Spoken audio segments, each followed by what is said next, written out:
एक पेपर दाखवता आणि माझ्याकडे माहिती आहे सांगता, तो कोणता पेपर, त्यात काय लिहिलंय हे तर माझ्याकडे सादर करा आपण, ते मी वाचून मग. चला गोरे साहेब बोला.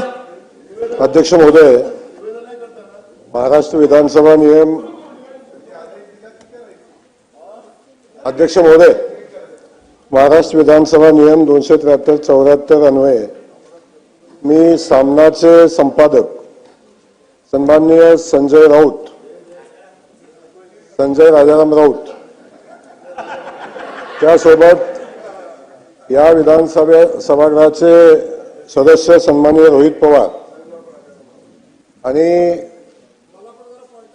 लय भारी म्हणून एक यूट्यूब चॅनल आहे त्याचे तुषार खरात यांच्या विरोधात मी हक्कभंगाचा प्रस्ताव अध्यक्ष महोदय मी मांडतोय. सामना वृत्तपत्राचे कार्यकारी संपादक संजय राऊत यांनी 2017 सालच्या जिल्हा न्यायालय सातारा न्यायालयातील प्रकरण 479/2017 मध्ये दाखल प्रकरणाचा आधार घेऊन त्याबाबत प्रसारमाध्यमामध्ये माझ्याबद्दल बिनबुडाचे अश्लाघ्य अत्यंत आक्षेपार्ह अशी भाषा वापरून बेछूट आरोप करत माझी बदनामी करण्याचा प्रयत्न केला आहे. त्यामुळे माझी जनमानसातील प्रतिमा मलिन करण्याचा प्रयत्न, राज्याचा मंत्री म्हणून मला सभागृहात काम करत असताना चुकीच्या बातम्यामुळे टीकेला तोंड द्यावे लागले, सभागृहाच्या कामकाजावर देखील त्याचा परिणाम व्हावा असे जाणीवपूर्वक कृत्य केले आहे. वास्तविक पाहता सदर गुन्ह्यात माझी 2019 मध्येच न्यायालयाने निर्दोष मुक्तता केलेली आहे. त्याबाबतचा निकाल सोबत जोडला आहे. तसेच याबाबत सर्व मुद्देमाल नष्ट करण्याचे आदेश न्यायालयाने दिले आणि तसा सर्व मुद्देमाल नष्ट पण अध्यक्ष महोदय केलेला आहे आणि याबाबत न्यायालयाने निकालपत्र दिलेले आहे. तरी देखील संजय राऊत यांनी विविध प्रसार माध्यमांच्या समोर, प्रतिनिधींच्या समोर जाणीवपूर्वक माझी बदनामी केलेली आहे.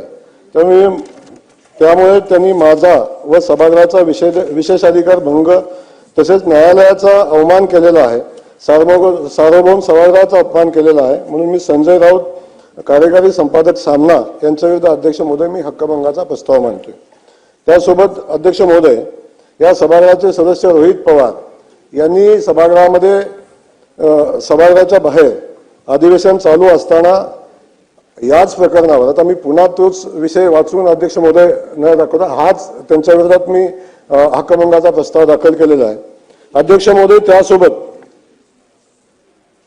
एक यूट्यूब चॅनल अध्यक्ष महोदय लय भारी म्हणून आहे, त्या यूट्यूब चॅनलच्या माध्यमातून अध्यक्ष महोदय याच प्रकरणामध्ये आणि याच सारख्या किमान 87 व्हिडिओ क्लिप माझ्या कुटुंबाच्या, माझ्या पक्षाच्या, माझ्या नेतृत्वाच्या बदनामीसाठी अत्यंत नीच खालच्या पातळीवर जाऊन अध्यक्ष महोदय टीका करण्याचं काम सातत्याने 1.5 वर्षापासून सातत्याने अध्यक्ष महोदय तो चॅनल करतो. त्यासोबत काल परवा दिवशी याच प्रकरणामध्ये ज्यामध्ये न्यायालयाने माझी निर्दोष मुक्तता केलेली आहे, त्यामध्ये अध्यक्ष महोदय अत्यंत खालच्या पातळीवर जाऊन माझ्यावर, पक्षावर आणि नेतृत्वावर टीका करण्याचं काम सातत्याने अध्यक्ष महोदय या चॅनलच्या माध्यमातून होतं. की ज्यांना लोकशाहीमध्ये आपण वृत्तपत्रांना किंवा लोकशाहीचा चौथा स्तंभ मानतो अध्यक्ष महोदय, तेव्हा जबाबदारीनं त्यांनी वागलं पाहिजे आणि आपली भूमिका मांडत असताना एक भाषेचा स्तर राखला पाहिजे अध्यक्ष महोदय. याच्यामध्ये असं कुठलंही न करता माझ्या कुटुंबाची आणि सभागृहामध्ये माझी बदनामी होईल अशा पद्धतीचं वर्तन अध्यक्ष महोदय या यूट्यूब चॅनलने केलेलं आहे. त्या लय भारी यूट्यूब चॅनल आणि तुषार आबाजी खरात यांच्या विरोधात अध्यक्ष महोदय मी हक्कभंगाचा प्रस्ताव अध्यक्ष महोदय या सभागृहामध्ये मांडतो. माननीय मुख्यमंत्री महोदय सभागृहामध्ये बसलेले आहेत अध्यक्ष महोदय. माझी मुख्यमंत्री महोदयांना माझी विनंती अध्यक्ष महोदय या माध्यमातून आहे, संबंधित प्रकरण चालू झालं की राज्यपालाला एक कुणी निवेदन दिलं आणि त्या निवेदनासंदर्भात अध्यक्ष महोदय आपण आपल्या शासनानं ते निवेदन पोलिसांच्याकडे पाठवलं आणि त्याची चौकशी केली. ज्यांची निवेदनावर सही होती त्यांनी एसपीला जबाब दिलेला आहे की संबंधित सही माझी नाही, मी तो अर्ज केलेला नाही. या प्रकरणाची सुरुवात पुन्हा नव्याने इथून झाली आणि याची माहिती आपण मुख्यमंत्री महोदय आपण घ्यावी. पण हे असं असताना राज्यपालाला खोटं निवेदन देणं, अशा पद्धतीचं वातावरण अध्यक्ष महोदय तयार करणं आणि एखाद्या कुटुंबाला किंवा एखाद्या नेतृत्वाला आयुष्यातून उद्ध्वस्त करण्याचा अध्यक्ष महोदय प्लॅन करणं, हे अध्यक्ष महोदय खूप घातक असं आहे. या प्रकरणाबद्दल अध्यक्ष महोदय मी जास्त काही बोलणार नाही, पण याच सभागृहामध्ये अनेक सदस्य आहेत. याच सदस्यांनी विधान परिषदेचा पराभव सहन झाला नाही म्हणून माझ्या विरोधात षडयंत्र तयार केलं. काही सदस्य या सभागृहामध्ये आत्ताही आहेत, काही बाहेर आहेत, पण या सगळ्यांनी मिळून माझ्या विरोधात गुन्हा दाखल केला अध्यक्ष महोदय. आणि त्याच्यावर कारवाई करत असताना जी वस्तुस्थिती समोर आली, पण माझं या माध्यमातून सांगेन अध्यक्ष महोदय, माझ्या वडिलांचं निधन झाल्यानंतर अस्थि विसर्जन सुद्धा करायची वाट बघितली नाही. 8 वर्षापूर्वीचं प्रकरण अध्यक्ष महोदय काढलं, कदाचित 10व्या दिवशी पण करता आलं असतं, पण एवढी सुद्धा नीतिमत्ता दाखवण्याचं काम अध्यक्ष महोदय यातून केलं नाही. माझी अध्यक्ष महोदय, आपल्याला माझी विनंती आहे मुख्यमंत्री महोदय, या प्रकरणाचा निकाल न्यायालयाने दिलेला आहे. सभागृहाचे सदस्य काही लोक सांगतात अध्यक्ष महोदय, न्यायालयाने स्पष्ट सूचना दिलेल्या आणि त्या वेळचं सगळं रेकॉर्ड अध्यक्ष महोदय न्यायालयाने डिस्ट्रॉय केलेलं आहे. तरी सुद्धा सभागृहाचे सदस्य सांगतात की सगळं रेकॉर्ड आमच्याकडे आहे. म्हणजे न्यायालयानं दिलेल्या निर्णयाचा अवमान करण्याचा अधिकार यांना कोणी दिला? अध्यक्ष महोदय, याही संदर्भात माझी विनंती, आपल्याला याची चौकशी झाली पाहिजे. या सगळ्यामध्ये अध्यक्ष महोदय, माझ्यावर कारवाई केली किंवा माझ्यावर जे प्लॅन होता आजपर्यंत आपण सगळ्यांनी बघितलं, सभागृहानं अनेकदा अनुभवलेला आहे. आता याच्यात त्यांची चूक नाही अध्यक्ष महोदय, माझी चूक आहे की मी सर्वसामान्य कुटुंबातून आलोय.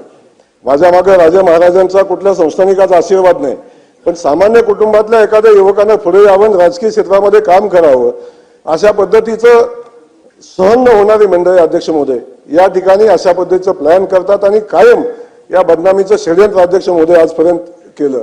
माझी सभागृहालाही विनंती या माध्यमातून आहे, आजपर्यंत ज्या कुठल्याही गुन्ह्यामध्ये सहभागी नसणाऱ्या जयकुमार गोरेनं आजपर्यंत किमान 28 गुन्ह्यामध्ये सामोरं जायचं आतापर्यंत काम केलं, त्याला प्रत्युत्तर दिलं आणि संघर्ष करून आज इथं उभा राहिलो.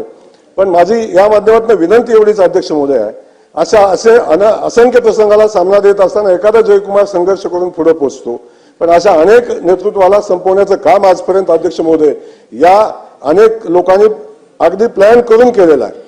माझी मुख्यमंत्री महोदय आपल्याला विनंती आहे, जयकुमार दोषी असेल तर त्याला फासावर द्या, सोडू नका.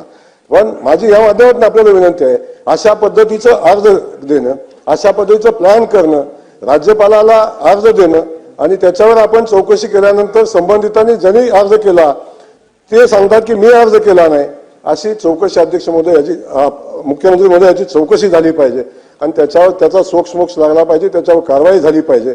जर राज्यपालाचा अर्ज त्यांनी केलेला नाही तर त्या युट्यूब चॅनलकडून कसा पोचला आणि त्यातून बातम्या कशा तयार झाल्या, याही संदर्भात चौकशी मुख्यमंत्री महोदय झाली पाहिजे.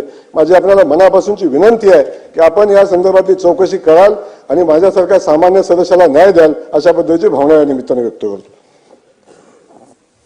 ठीक आहे. हे खरं आहे की काही वर्षात मीही 1995 पासून या सभागृहाचा सदस्य आहे. सभागृहाच्या सदस्यांच्या संदर्भामध्ये या अगोदरही वर्तमानपत्रात काही बातम्या वगैरे आल्यात तर गंभीरतेने त्याची दखल घेतली जायची. धीरे धीरे या सोशल मीडियानी अध्यक्ष महाराज आपली संस्कारित लोकशाही ही आता स्वैराचारी लोकशाहीच्या मार्गाने प्रवास करताय. खरं तर त्यांचं एक वाक्य की मी जर दोषी असेल तर मला कडक